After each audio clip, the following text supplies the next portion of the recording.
Hey guys, it's me, MidwayJack24 here, and today, as I did promise, I am going to be reacting to World War II OverSimplified in Part 2, and before I begin, all the copyright does belong to OverSimplified. I just want to make that clear since I tend to make this video to be educational, since I really do hate getting copyright strikes, so those things just annoy me. Anyways, let's begin. And yes, I will be skipping his advertisement. This video was made possible by Skillshare, an online learning community. Stick around until the end of the video to learn how you can get an exclusive deal just for Oversimplified viewers. Alright, so last I remember where we left off, we had Denmark and Norway, Czechoslovakia, Poland, and Austria. Austria all conquered by Germany. And then they got into the Blitzkrieg of France, which allowed the Germans to get everything except for the Vichy of France. I'm sorry, I don't know how to pronounce that. But but so pretty much it just gave away most of Europe, most of mainland Europe. So what else is happening? Well, when I said Britain was all alone, that wasn't entirely true. Many Commonwealth nations and other allied... What? Alright, I'm sorry, but last time I checked, that is not America. This is. Canada, when did you become part of the U.S.? I mean, I know that you're not, but wait, why isn't Japan growing in this scene? Since if you think about it, Japan, if the area de French, de French, de, is it different? No, it's the duchies. I'm not sure what they used to call the area of Vietnam, Laos, and Cambodia altogether like that, but still, if that's highlighted, then oh yeah, that would have been that would have been Germany and France's new territories. Oh yeah, now that makes more sense. colonies had joined the war in Britain's support. They would play a key role throughout... And as he says here, sorry Canada about that. And I was actually hoping that Canada and the U.S. could possibly join. It would be amazing, but then the flag design would have to be a little bit hard, but we can see it. war, particularly in the African and Italian campaigns. On the Axis side, Germany, Italy, and Japan signed the Defensive Tripartite Pact, bringing their military alliance even closer together. The Soviet Union's war against Finland should have been an easy victory, but it became... Yeah, the Winter War was a humiliating struggle for the Soviet Union. In fact, this is what helped Hitler prepare his forces even more early before Operation Barbarossa. Because if you think about it, during the time the Soviet Union's army, the Red Army was sort of looking powerful and scary to the League of Nations. And then once they sort of got stuck up with Finland, it just showed the world that, oh look, their military is collapsing like seriously. If the Finns could defend their land from them, I'm pretty sure it would be alright. Even though the Finns live in a much colder place than Siberia, but we'll get back to that soon. A humiliating struggle, and their military ineptitude was put on full display.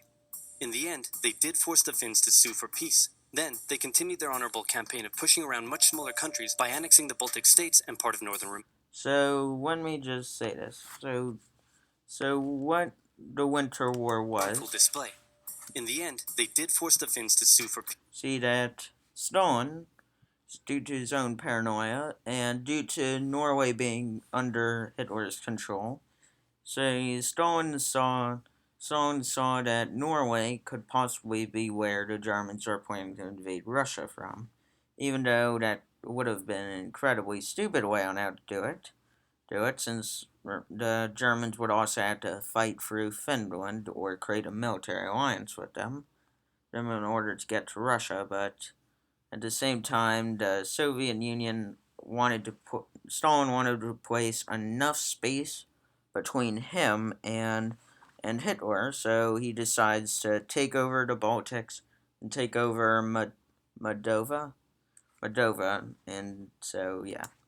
Then, they continued their honorable campaign of pushing around much smaller countries by annexing the Baltic states and part of northern Romania. France's colonies in equatorial Africa were like, heck no, we aren't going to join the Germans, and they all pledged their allegiance to free France, except for Gabon, which had to be taken by military force. The Allies also tried to capture the strategic port of Dakar, but that ended in failure. Mussolini had seen Hitler's successes. And now witness this: the funniest military greatness and failures you can see in a military. Are you ready? Because here they come. He thought now it was Italy's time to shine, so he tried to take British Somaliland, and that went pretty well. Then he tried to take Egypt, and that went less well. Then he tried to take Greece, and that went really badly. See? Look at how much territory that they lost in Albania. I mean, what's funny about this is because Albania's on the rock on a mountain side of Greece.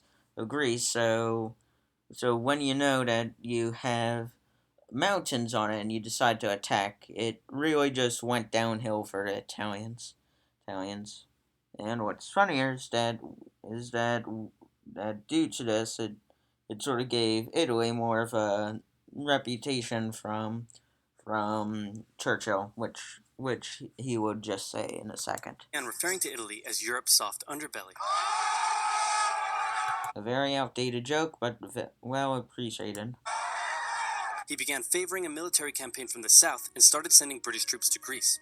All of this had Hitler pretty concerned, and he moved to protect his southern flank. He had been getting friendly with Hungary and twisted their arm into signing the Tripartite Pact and joining the Axis powers. Romania was also eager to join for protection against the Soviet Union. The Tripartite Pact was designed to prevent any other countries from deciding to join the Allies, specifically Britain's old ally, the pesky. And also, I'm just going to say right here, for the Tripartite Pact, protection against the Soviet Union. The Tripartite.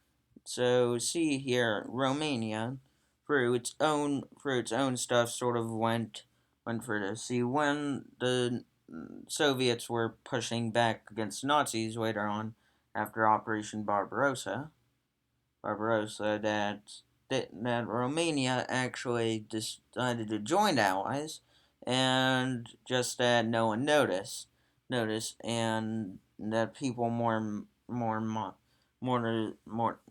done that. Also, that is a very outdated version of a map of Italy, since what essentially you're seeing here is a map of Italy before World War One, because in World War Two, Italy had a little bit more stuff, a little bit more territory than just that. Pact was designed to prevent any other countries from deciding to join the Allies, specifically Britain's old ally, the pesky United States of America. When war first broke out, American public opinion was strongly against joining in. In 1940, there was an election. The Republican candidate said, "I will not send any young Americans to die in Europe." And sitting President Franklin D. Roosevelt said, "I will also not send any young Americans to die in Europe, unless I have to." And that's not what FDR actually said, but I'm not going to correct him on it, since this is going to be taking a long while for me. I might. And Roosevelt won. Churchill asked him to join the war, but Roosevelt said, "No can do, Winston. But you know what? Here, have some weapons." So basically, that's sort of how it went, but it was more of like Churchill asking for weapons and some supplies, since Britain just lost a good portion of it, from France being blitzkrieg, and also destroying part of some parts, but it's still like Britain was needing more materials due to the fact of the constant bombing by the Germans. America began supplying the Allies with food and munitions, but there was one problem. German U-boats were sinking thousands of Allied supply ships in the Atlantic, including American ones. If the Germans could sever Britain's supply line, the UK would starve. Throughout the war, the Allies had to come up with better technology to fight the U-boats. Improved radar, aircraft with longer range, better weaponry and convoy tactics. At one point, a man even called a meeting and said, "Pykrete. You take some wood, you take some ice, you put them together, you get pykrete." I'm pretty sure you would just get frozen wood. But either way, I actually didn't know that frozen wood actually had a name. But there's a problem. See that frozen wood wouldn't need to stay frozen, so you can't make an aircraft out of it. He pulled out a gun and shot some wood and it shattered, and then he shot some pykrete and the bullet ricocheted off it and hit someone else in the conference room. And then they tried to make a pykrete aircraft carrier, but that idea was scrapped because that's a really dumb idea. In the end, Alan Turing and his Oh, a Pykrete aircraft carrier. Oh, now that makes more sense. But still, that would have done it. See, Alan Turing, as I actually watched not a few documentaries, I've heard about him. He's the guy who sort of made what is now the computer, because at first the computers were more used for deception, and what it was just a ginormous radio telegram taking up a whole entire room. codebreakers cracked Germany's Enigma code, and the U-boats gradually became less and less of a threat. Back in Africa, Britain decided to push Italy out of Egypt. Hey, that was pretty easy, so they kept going. Hitler realized he was going to have to finally step in and do something. He went to Bulgaria and Yugoslavia and said, hey, I'm going to move troops through you to get to Greece, so either join us or, be invaded. Bulgaria opted to join them. Yugoslavia opted to be invaded. Then Greece finally fell to the joint German-Italian invasion. The British had moved troops from North Africa to fight in Greece, which helped Rommel and his tank divisions push the British back to Egypt. In case of you don't know who Rommel is, he's the German tank leader in Africa. He's also known as the Desert Fox, and one of Hitler's greatest generals that unfortunately for us that Hitler had him commit suicide because of an apparent miscommunication after a suitcase bombing happened. And yeah, Hitler would have died in that bombing if not for a wooden table leg standing in between him and an explosion from a briefcase. It was very odd and very disturbing. And they could have kept going, but a small, mostly Australian force held out under siege for 8 months in Tobruk, denying the Germans a strategic port city and disrupting their supply line. Despite having some success in the Middle East, the British didn't seem like any real threat for now. Hey, And now this is going to be asked, and I'm about to answer it, but so far, Operation Barbarossa is going to happen right now. Union, look out! With 3 million troops, Hitler launched the largest ground invasion in history, and Stalin was far from ready. Both Churchill and Roosevelt had warned him of an impending attack, but he dug his head in the sand and the So, so I'm just going to go back for a second. So, you know the reason why he dug his head into sand? Well, I'm just going to with 3 million, British didn't seem like any real threat for now. see here. Stalin didn't consider Germany to be a threat. I mean, he did consider Germany to be a threat, but not one at the time, due to the fact that a superpower is still activated right next to Germany. That superpower being Britain, and so Stalin thought, that Hitler wouldn't be dumb enough to fight a war on two fronts, even though Hitler was trying to get rid of two fronts in war, since that's how they lost. Germany lost the First World War, two fronts. I mean, Germany sort of lost due to the military strengths of other countries, and just them sort of running out of resources.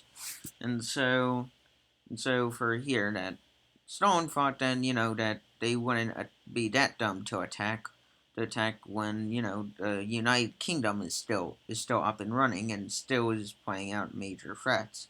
So Stalin was really surprised when Hitler actually invaded him, since Stalin thought that he had like another year to prepare for it, so his military forces weren't exactly active.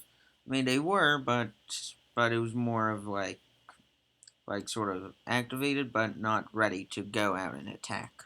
Hey, Soviet Union, look out! With 3 million troops, Hitler launched the largest ground invasion in history, and Stalin was far from ready.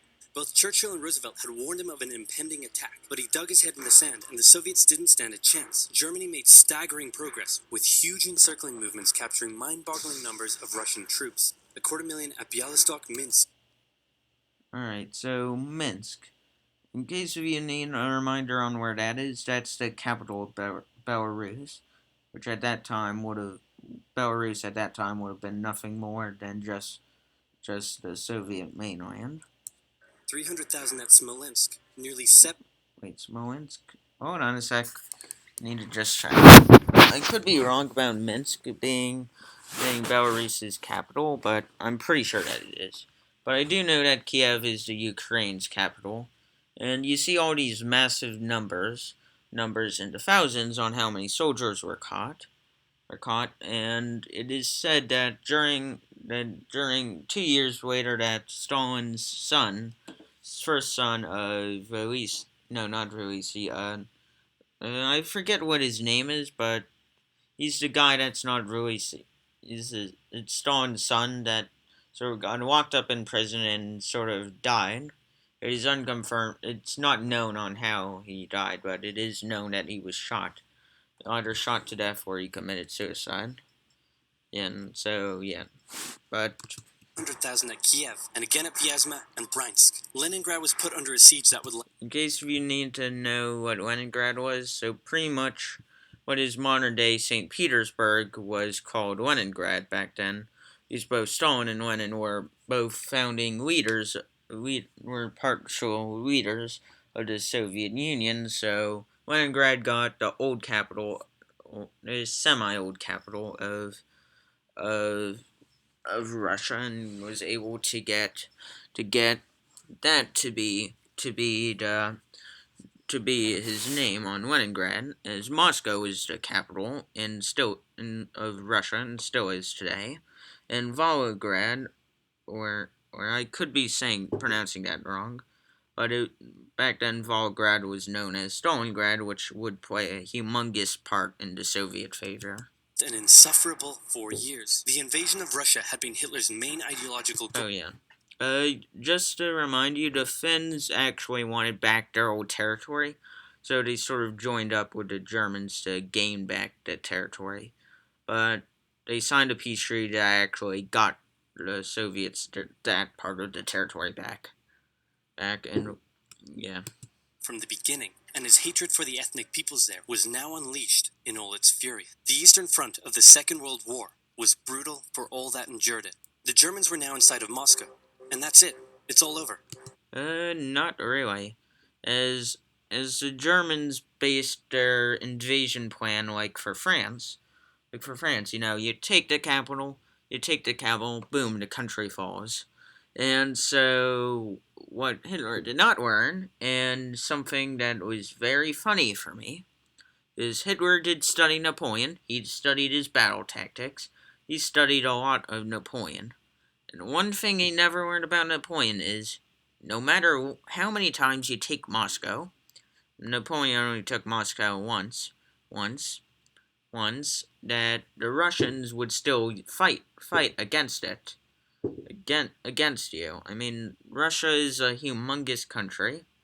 The Soviet Union was even larger. So I mean, they can just move their capital wherever they want. If Moscow falls, yes, that would supply their train route system, but but that really wouldn't do anything else besides that. And Russia can play a whole different strategy game due to the amounts of land it owns. So it can literally move its capital whenever if an invasion force is right at its doorstep, like they can just abandon Moscow and just place it somewhere else. Then it happened. It got cold. Stupid cold. Hitler had hoped the Soviets would give up before winter, but they kept fighting. His commanders came to him and said, "Can we please dig in for the winter and wait until spring?" "No. Keep going. But oil is literally freezing inside our vehicles." So pretty much what Hitler was doing here was very much one of his actual stupid mistakes. As we're seeing here, he's ignoring his generals, which in this case would have been good if he actually gave his men winter supplies, winter clothing. Then they might have stood more of a chance than what they actually did. But so far, sorry, pal. You ain't going to be getting the Soviet Union today. Fine. Keep going. We're having to leave the corpses of our frozen horses by the side of the road so we can still find our way in the snowdrift. Perfectly normal. Keep going. Hitler hadn't given his millions of men winter clothing and supplies because he thought he really should have won by now. Then, Stalin called in troops from the Siberian front, specially trained to fight in the extreme cold. And when you know it, when you have troops from Siberia show up, and we're trained to be fighting in the Siberian winter, and you know that your army is about to be badly damaged because, as you know, Siberia is one of the coldest places that's inhabited by humans, other besides Antarctica, because Antarctica is just for scientists. But seriously, Siberian winters are freezing. And there's several of the things that actually saved the Russians from previous invasions, such as Napoleon's not really that much of the Mongolian invasion, but you can get the idea that it does protect them.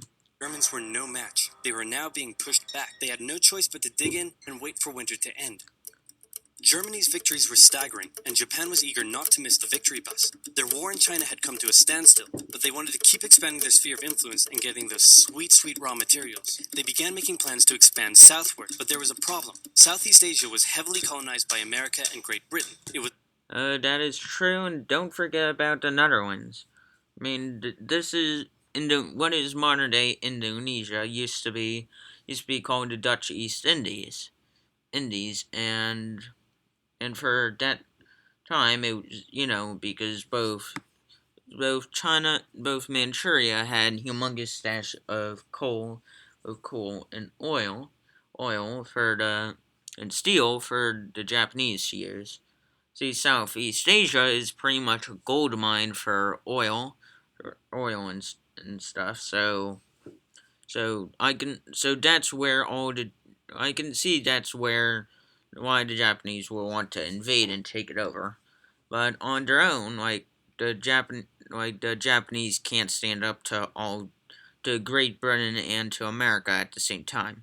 I mean, they do fight each other, but I'll let them get full to of it. ocean. Ocean meant naval combat, and there was no way the Japanese Navy could stand up to the US and the UK. Yeah, so as a policy, the U.S. sort of moved as a warning sign.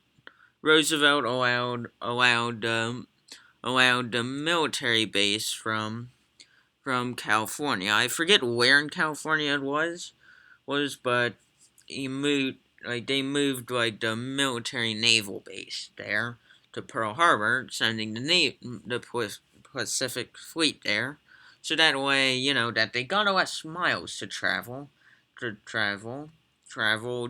and they were somewhat closer to Japan.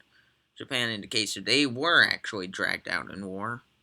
And sort of unfortunate for them was that a a German double spy, actually was trying to warn America and Great Britain about an oncoming attack on Pearl Harbor. The only problem was they used a stamp thing that sort of revealed a message, but at the same time, the Americans couldn't decode the message until the day after Pearl Harbor happened. So they felt ashamed. They were given a warning. They didn't know how to read the warning. So yeah, it just didn't work out. They thought, wouldn't it be nice if we could destroy their navies before we begin our conquest? And so it was. On December 7th, 1941, the Japanese launched a surprise air raid on the U.S. Pacific Fleet at Pearl Harbor and inflicted a huge amount of damage. They also had So pretty much back here. a huge amount of damage. Yeah. So what caught the Americans off guard?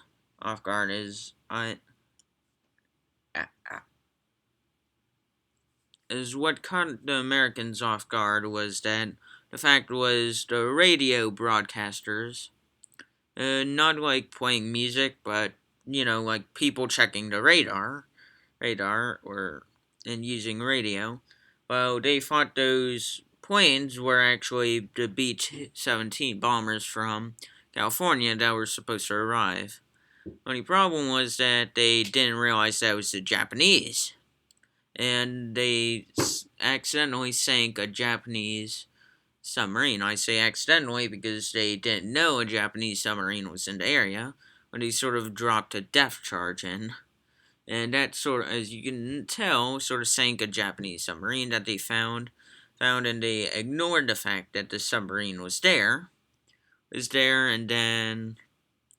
then Pearl Harbor happened, which, as you can see here, a lot of ships were sunk, and a lot of our aircrafts were damaged. And yeah, it didn't help that they were all placed out and ready to fly out mode, because if they weren't, if they were still in the warehouses, I mean, that would have saved a lot more aircrafts than what actually happened.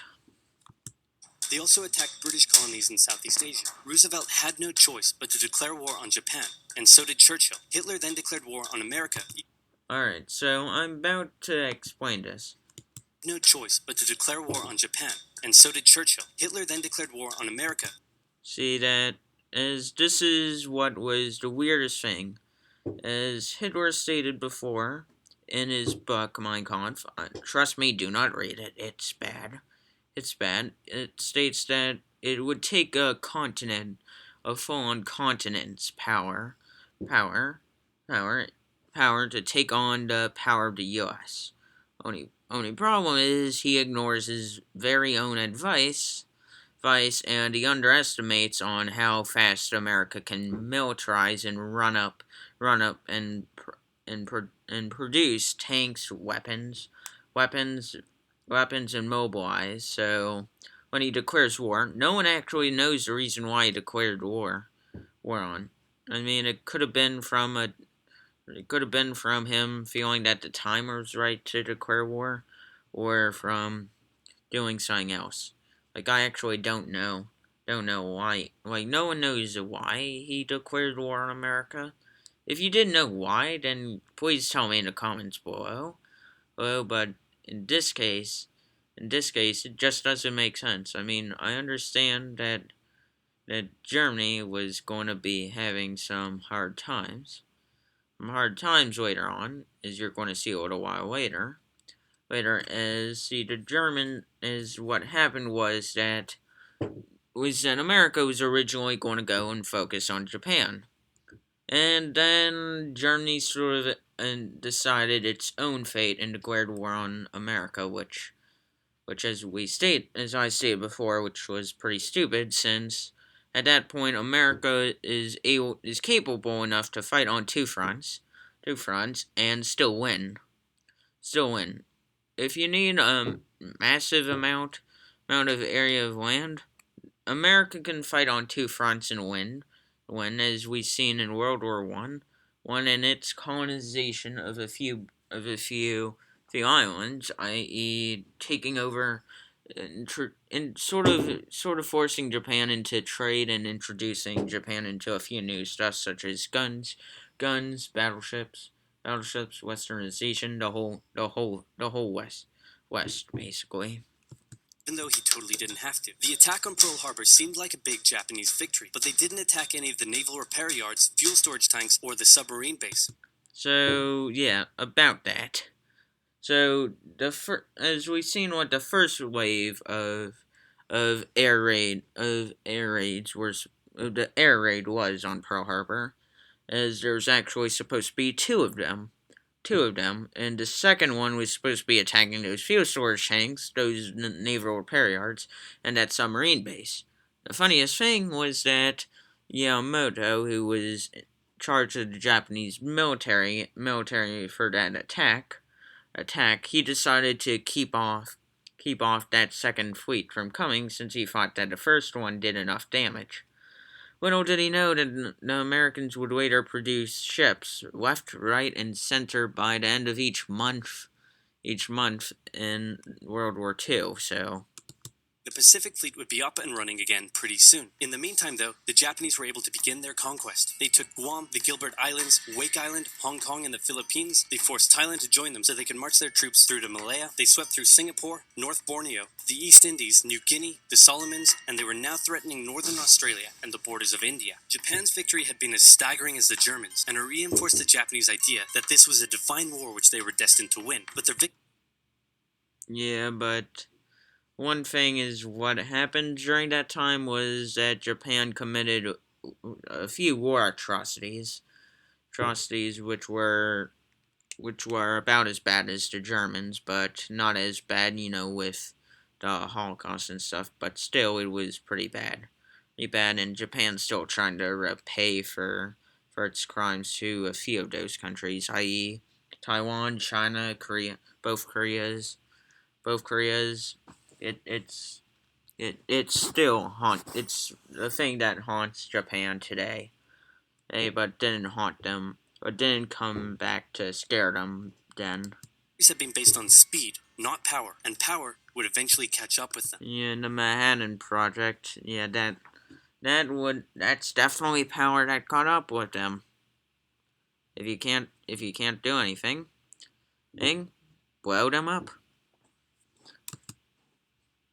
For now, though, in all occupied nations, the people suffered. Persecution, forced labor, harsh punishments for any who spoke out against their occupiers. In Europe, the Nazis were rounding up ethnic minorities and other unwanted groups and individuals. In particular, millions of Jewish. Well, it is true that many Jewish people were picked for the Holocaust. It was also, don't forget about the Slavics that were captured, and yeah, see, Hitler didn't just want to kill the Jews, he also wanted to kill the gays, the homosexuals, and he wanted to basically kill, he killed, basically Hitler in the Holocaust killed the Slavics that he captured, and he killed the Jews, the parts Polish, parts Czech, parts Slovakian, pretty much whatever you see in this area. In this area, he sort of wiped out some of their people there, but yeah, it is scary. It was scary for during that time, as I have been told, as I have been listening to a lot of Holocaust survivors that one of them I've heard that was in Auschwitz, which I don't know where that is exactly. I'm not sure if that's either in Germany or in Austria. I'm just confused on that, and I'm just too afraid to even ask that question. And where is Auschwitz, since that will just come back to haunt me since I seen the atrocities that Germany had committed, and it did not look good at all. What's even worse is that as the Germans were killing, and as they did that without a second thought, because they were doing it like this. Other races like you, they basically, more of a famous thing is that the Germans hated all the other races that weren't Aryan. Aryan is German, and so Hitler just decided to release his uncool glory on everything. It was terrible for the people. It was even shockinger once as Hitler tried to cover it up, and yeah, the cover up did not work that well because people on both sides, on both fronts, actually found out about it, and it shocked the whole world. I mean, Poland on itself had to sort of tell the world what was happening, because during that time Poland was under heavy occupation by the Germans, and they decided to tell the world through a few secret messaging systems about what was going on, and unfortunately for a few Holocaust few Holocaust survivors that were partially Soviet soldiers that were captured. And if then after the war, they were sent back to the Soviet Union. And guess what Stalin did? He sent them straight to gulags. And yeah, he sent some of them to gulags. Would suffer through the terrible events of the Holocaust. Brave resistance movements rose up in defiance of their invaders, while the people held out for hope. And hope was coming. Winter was over, and Hitler could continue his push eastward. But this time, he switched up his strategy. He wanted to focus on the south. His plan was to cut off the Russian armies in the Caucasus, an area full of oil, and then invade the Caucasus and take all the oil. I can explain why Hitler wanted to do this. As see, Germany was starting to have oil and steel shortages. That's why they invaded Norway earlier in World War II, and that they needed oil because all their machinery needs to run on oil. Otherwise that they're sitting ducks. And the Caucasus, which is still today filled with a lot of oil, and that Hitler wanted that oil so he can fuel his army to go even further into Russia, which sort of led to him getting cocky, and him being cocky could have possibly and might have done something different. Forces moved across the north with ease, and Hitler got cocky. He rerouted the 4th Panzer Army south early, leaving the 6th Army to complete the encircling movement alone. To do See this river right here? Right here is where current day Volgograd, and then was Stalingrad. It was right here, and so this would turn out to be the turning point for the Soviet Union in the war. For America, the turning point in the Pacific Front was of course Midway, and in the Europe front, it would have been for the Europe front that would have been for America that would have been D-Day, and the turning front for Africa would have been when America joined Great Britain and squeezed the Italians out of Africa. They're going to get to that very soon, but let's begin. the 6th Army had to reach and take the key Soviet city of Stalingrad. The Russians defended it fiercely, and Stalingrad saw some of the harshest fighting of the entire war. The Soviets held up the German advance for 5 months as they battled in the war-torn city, which bought them valuable time. When the Germans had first launched their invasion a year earlier, the Soviets had moved their factories to the east. Those factories had been building a butt-ton of tanks and aircraft and getting the Soviet army up to scratch. Now, it was ready. Stalin gathered his new and improved forces around the city, and in an attack that resembled Hitler's own encirclement tactics, they began surrounding the 6th Army. So on a scale on how the Sixth Army got captured was that along with the Sixth Army there were Romanians and Italians, as which were who were not Germans, and they didn't want to be there since they were dragged out against their will to be there and sort of fight with the Germans, and so when they saw the Russians pretty much they quickly placed down their arms, and the Germans sort of starved in, and then they did surrender. They did surrender after they realized that that they were fully trapped, and the Soviet army was now back to full power. Commanders came to him and said, "Hey, maybe we should retreat." But Hitler said, "No, you stay." The entire 6th Army was trapped and had to surrender. With complete air superiority, the Soviets started pushing westward. For Stalin, it was a resounding victory. For Hitler, an absolute catastrophe. Things also weren't looking too good for Hitler elsewhere. With America now in the war, Allied bombing over German cities reached devastating levels. In Africa, the British had pushed Rommel back again. Then they were pushed back again, and finally, after a decisive battle at El Alamein, and with American and British troops arriving in the west, the Germans and Italians were squeezed out of Africa. Japan was also already seeing its rapid success being turned around. They attempted to take the island of Midway, but the US Navy was ready for the attack, and they sank Japan's carrier. Actually, they sank a lot.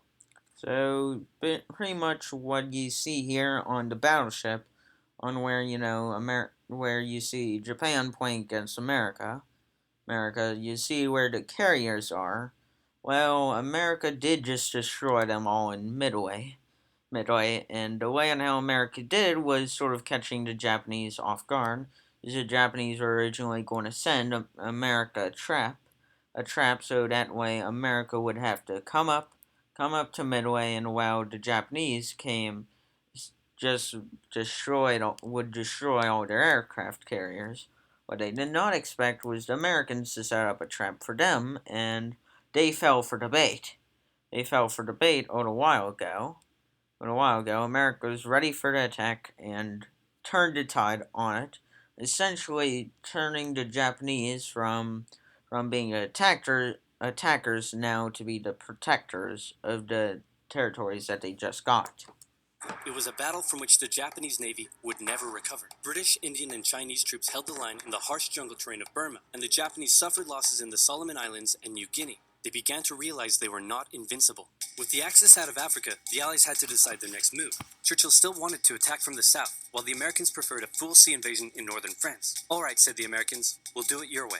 Allied forces successfully landed in Sicily and began moving north. They also carried out bombing raids over Rome. The thing was, many of the people in Sicily had relatives living in America, and they greeted the American troops quite warmly. With the war reaching home territory, most Italians just weren't that into it, and Mussolini was suddenly very unpopular. He was voted out by his own fascist Grand Council and was toppled from power. And he was sort of shot to death along with his wife, and sort of got hung up on a meat hook. Yeah, it's tragic on what happened to Mussolini, but to be fair, he did gas attack several African nations sort of kept on firing. You know what? He did kind of deserve it, but yeah, he did deserve it. Lee immediately began negotiations for surrender. Hitler wasn't surprised and had already sent reinforcements southward. In an operation he ironically called Operation Axis, German troops quickly disarmed Italian troops in the north. The Allies continued fighting the Germans up through Italy, but then winter set in, meaning mud, and everything slowed to a halt. All right, said the Americans, let's do it our way as well. Germany had made itself a lot of enemies, and millions of... Oh well. He is lazy. It's a Wikipedia screenshot. I mean, those are essentially the main forces. Don't forget, no Western allies. Yeah, those are the Western allies. Allies. Yeah, yeah. Hold on. Yeah. So far as what I'm saying, yes, and that is the Western allies. As I'm just double checking. Yeah. troops had been gathering in England as factories worked around the clock producing the war material needed for a super crazy massive the likes of which the world has never seen before invasion of Europe. The Germans knew an Allied invasion would come, but they didn't know where it would land. Thanks to Allied deception tactics, they thought... And the deception tactics were done by the Ghost Army, who actually had a more important role to play out through World War II during this front, during the European front with America, because the Ghost Army essentially is what you think it is. It's just an army filled with little people. Little people. I'm not talking about size, but as in like an army size. It was relatively small, like 100 or more. I'm not sure the exact numbers, but what they did was balloons, and sort of had the balloons being in the shape of Allied stuff, and that sort of kept the Germans' attention on that part of Britain. Well, in reality, the actual Allied stuff was here. And they were going to go there, and they kept on sending out radio broadcasts that were intended for the Germans to pick up, false ones, telling the Germans that they were going to invade but Normandy was the actual target. And there's a good speech by Eisenhower on what to expect when you're about to fight the Germans. There's a pretty good chance it would come at Calais, but the Allies were really going to land in Normandy because it was less fortified and the beaches were nicer. Under the careful planning of General Dwight D. Eisenhower, the invasion that had been long in the making was just about ready to go. Just one thing was preventing the launch: the British weather. For a short while, everyone sat around waiting for a decent day, and then it came. On the night of June 5th, over 1,000 bombers took off and raided coastline defenses, while paratroopers were dropped inland in a bit of a chaotic operation, tasked with sabotaging defenses and capturing Operation Overlord. Yeah, so pretty much what happened was that Rommel was taking no chances on any on any on any type of front. Being placed in charge of France's sea border, sea border coast defense, fence is why that there, you would see like all those concrete buildings all around on D-Day, and so Rommel wanted to make it harder for the Allies to actually land paratroops in and actually move their militaries across, which at first sort of worked, but sort of failed. Sort of failed because the Allies still did this. Didn't stop any German reinforcements from reaching the beaches. Early the next morning, the barrage came, as Allied ships fired a huge number of shells at the German fortifications, and then the landings. The Americans at Utah and Omaha, the British at Golden Sword, and the Canadians at Juneau. It was a tremendous struggle with a great loss of life, particularly at Omaha. Yeah, and so pretty much what happened here was that the British invented a few different types of tanks, and those tanks sort of helped out in the British and American side. It was very cool actually. Some of the tanks got to flail around bombs and stuff. Other tanks were flamethrowers. A few of them were even submarines. It was cool. But the Allied troops captured the beaches, and the landings were a success. Then they began their movements inland. They took the port of Cherbourg and the city of Caen. The Americans moved south to capture Brittany. Then, in a massive disaster for the Germans, British and Canadian troops from the north and Americans from the south trapped the German 7th Army in a near wipeout encircling movement. In August, Allied troops landed in the south. I'm pretty sure that this would have been Operation Dragon Tail. I could be mistaken on the operation name, but I do know that it's Operation Dragon something. And this would have actually been the plan if, in case of the invasion of D-Day was discovered and that the Germans actually prepared their forces. Like that would have been the actual plan to save France would have been going that way in case of D-Day failed. Little resistance. On one beach, all they found was a Frenchman handing out champagne. Oh, yeah, that is very little resistance.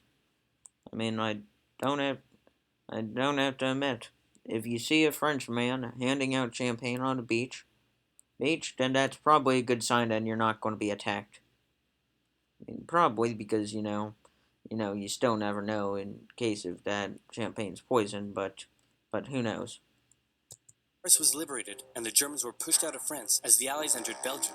In the Far East, the Allies started to push the Japanese out of Burma, as the Americans launched a two-pronged offensive in the Pacific. In the South, General MacArthur led the push to liberate the Philippines, while General Nimitz oversaw the brutal island-hopping campaign.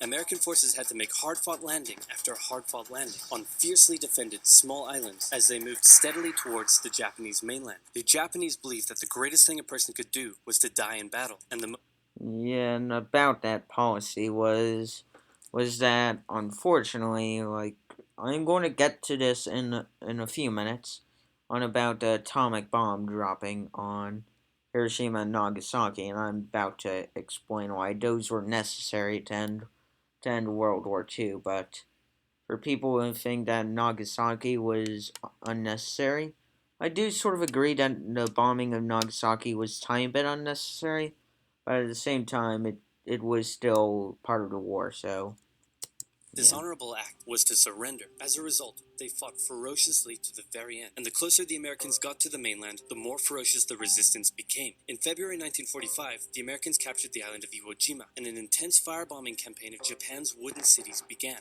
The Allies suffered some setbacks trying to liberate the Netherlands, but they were making progress and were now threatening the industrial heartland of Germany. Hitler's health, both mentally and physically, was rapidly deteriorating. Things were looking bad, and he was desperate. He said, "We need to turn this thing around, and I have just the trick. Remember a few years back when we blitzkrieged through the Ardennes and trapped the Allied forces in Belgium? Well, I'm going to do the exact same thing. Again." Well, the only reason on how it worked for you the first time was because both Britain and France were still France was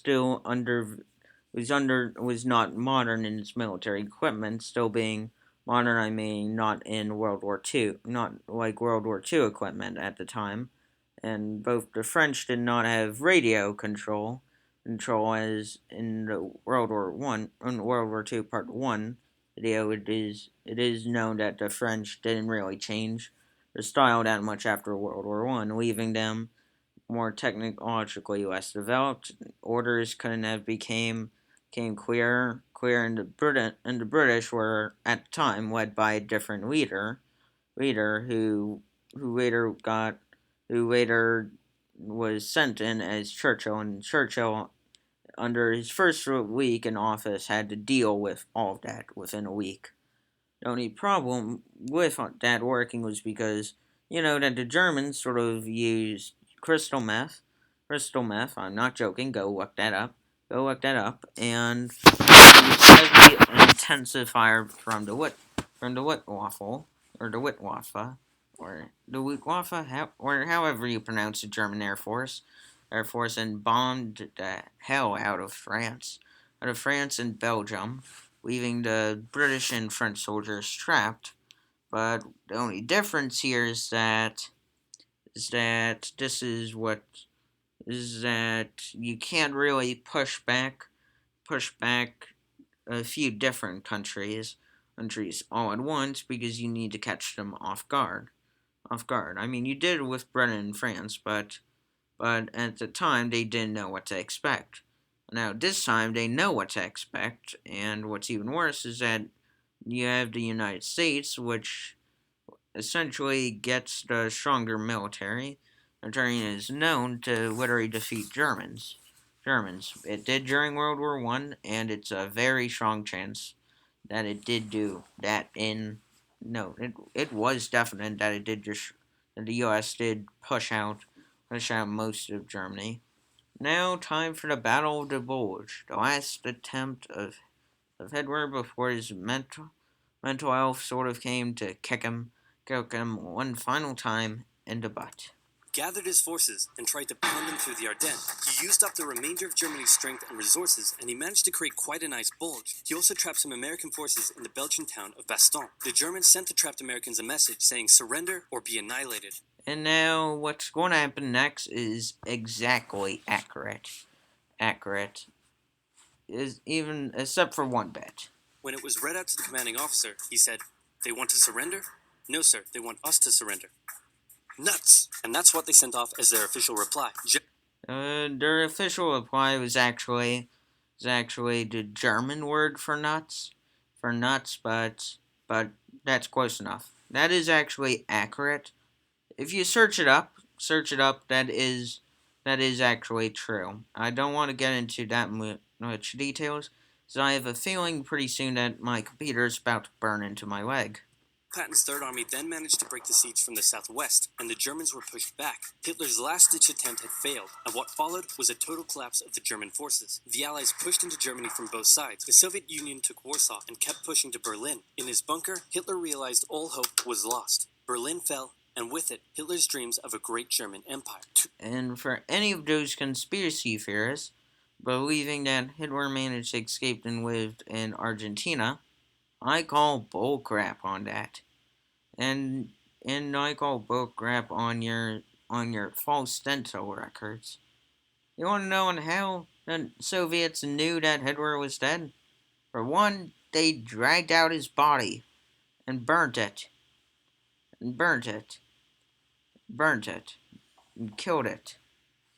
Like, they had a lot of anger, and rage on Hitler after Operation Barbarossa. So that pretty much what happened was that Germany had to give all this land to Poland, which is still part of Poland today. And let's see. The Axis nations had been knocked out. One to go. The Americans began their assault on Okinawa, the last island before they would reach the Japanese mainland.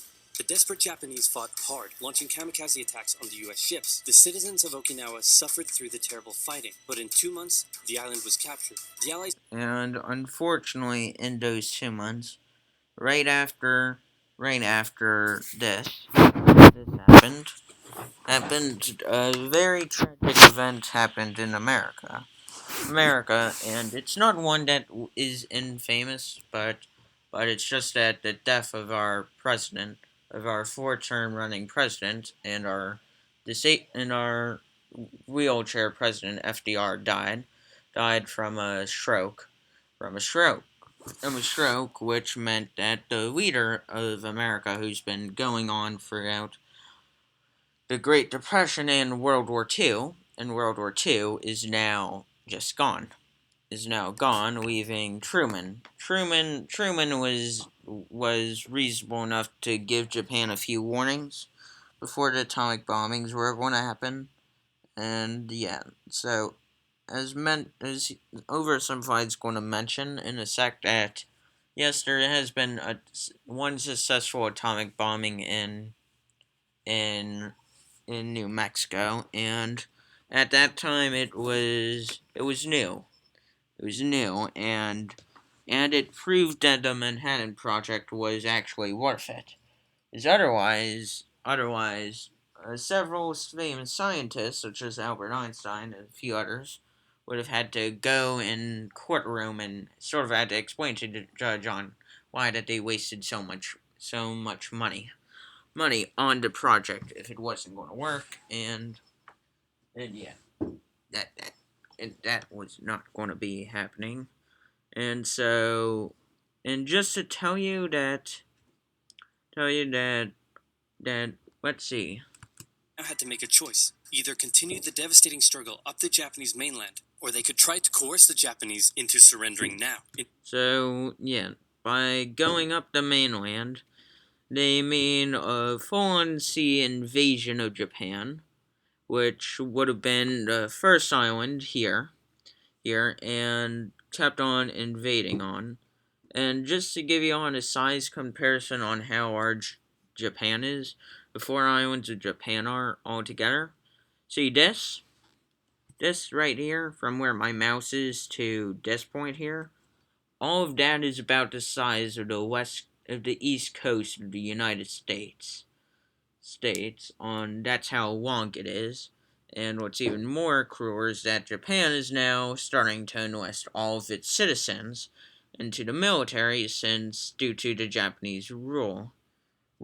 And so what's going to be happening is now children are going to fight, teenagers are going to fight, toddlers might fight. No one person was saved, not even the women. They would have to fight. Right? I mean, compared to what America's massive invasion would have been, and just to tell you that invasion that would have happened to Japan, that amount of damage and this full scale size, that would have dwarfed the amount of D-Day, and instead of Stalingrad being the bloodiest battle out of World War II, it would have been the fight on the Japanese mainland, as essentially almost every citizen was going to be attacking the American soldiers, and that would have not have been good. The first successful atomic bomb test took place in New Mexico, and the destructive weapon was ready for use. America and the UK were also seeing the Soviet Union not so much liberating as occupying its captured territories, and so they wanted to put on a show of force. On August Yeah, so as a show of force to the Soviet Union, who at the same time hasn't declared war on Japan yet. So as what Truman wanted to show the Soviet Union was that, if you try to go over the line, we would use the nuke on you as well. And yeah, this is where some of the atrocities that America committed during that is. I will get into this when I actually react to the bombing of Hiroshima by BBC, which did an accurate representation on what it would have looked like. And yeah, it was scary, sad, and not pretty. the A-bomb fell on Hiroshima.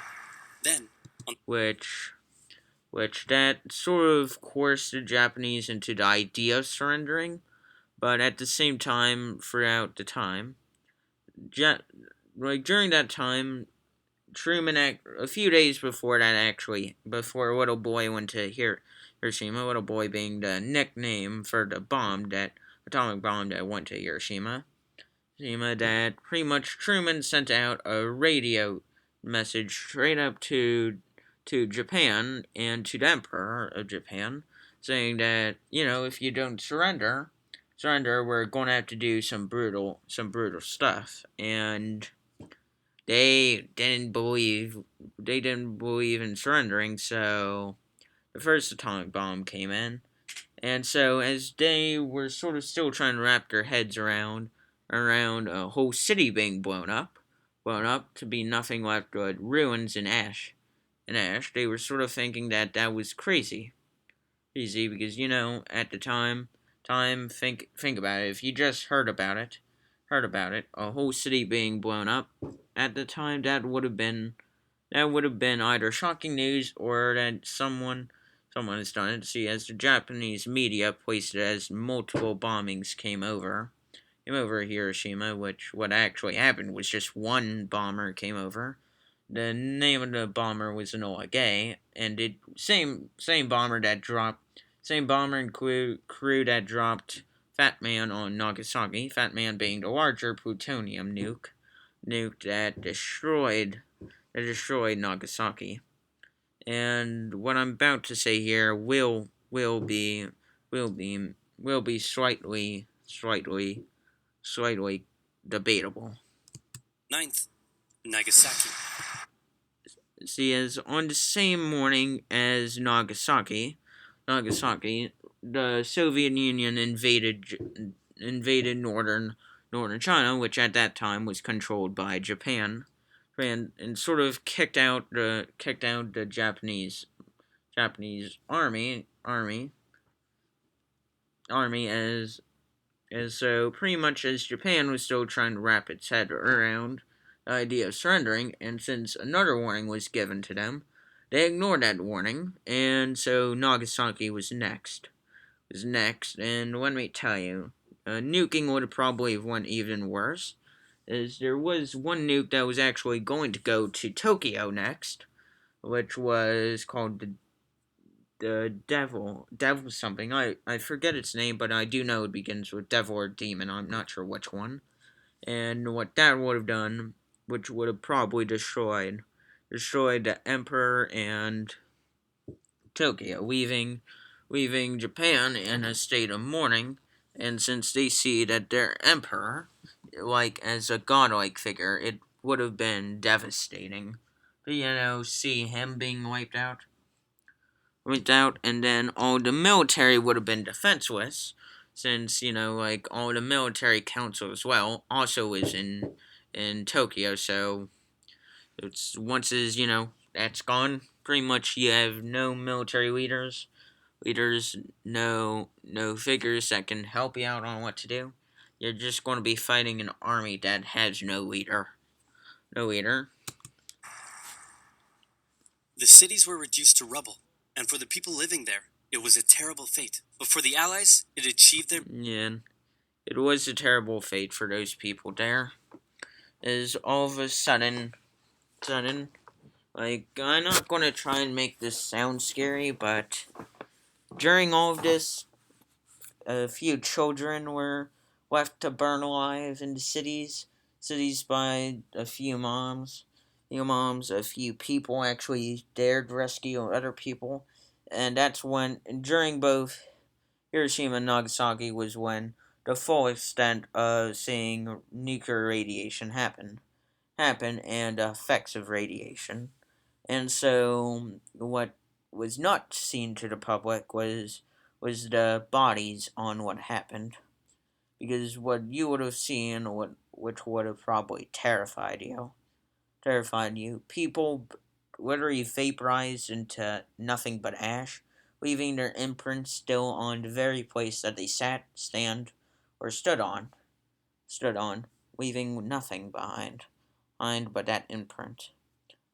People having their faces burnt off, people literally being turned into either skeleton matter, or being nothing but bone, nothing but burnt but piles of ash.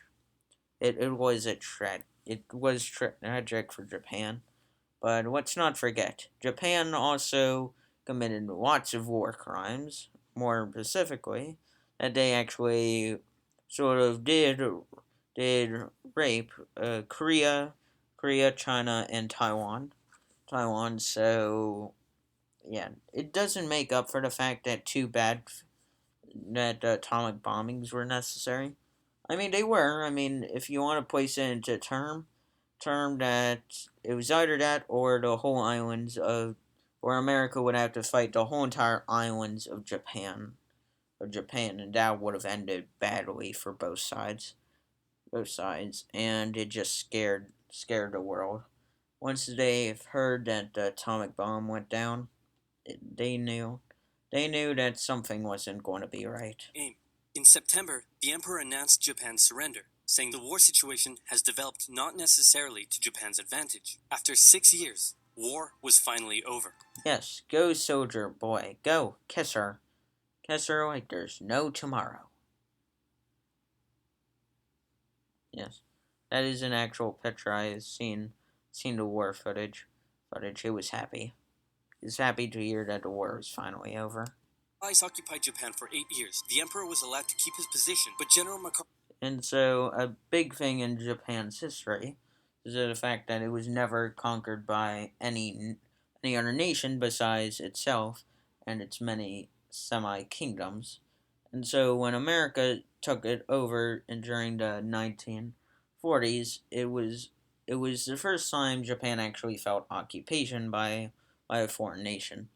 And luckily for Japan, that America gave it a super building economy, a super economy coming out of it, a stronger economy, a stronger government out of it, which and better technology, which Japan still makes today, and it is still very good.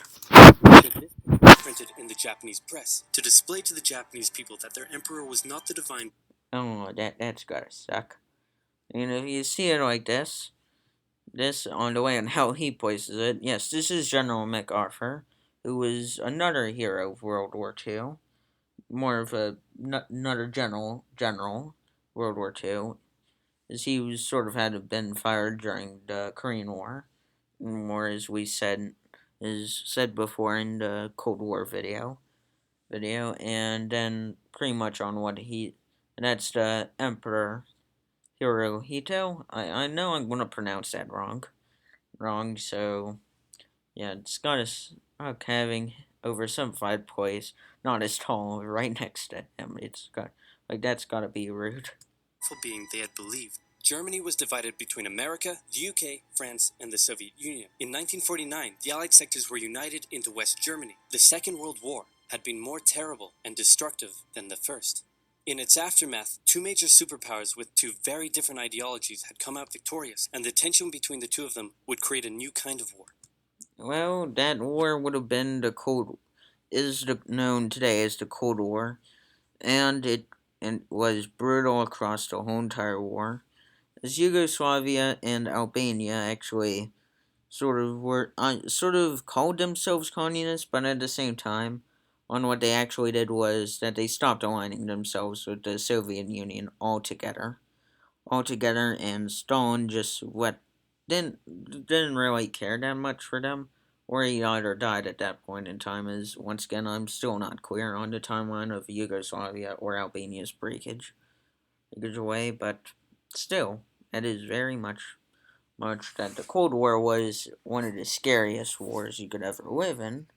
Is you never know when you could be you could be bombed by atomic bombs by two superpowers, or B be destroyed or have NATO destroyed. The Soviet Union was planning to destroy NATO with one crushing defeat, and that would have been even worse.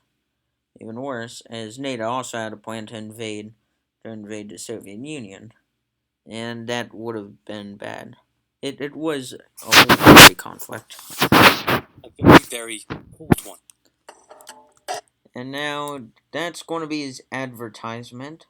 As once again, I do want to say that I do have no claim whatsoever over any of the ownership or copyright of this video, so all the copyright does still belong to Oversimplified. If you enjoyed the video, make sure to join the KK Nation, and I'll see you on Monday. On Monday with just a news video. Anyways, goodbye.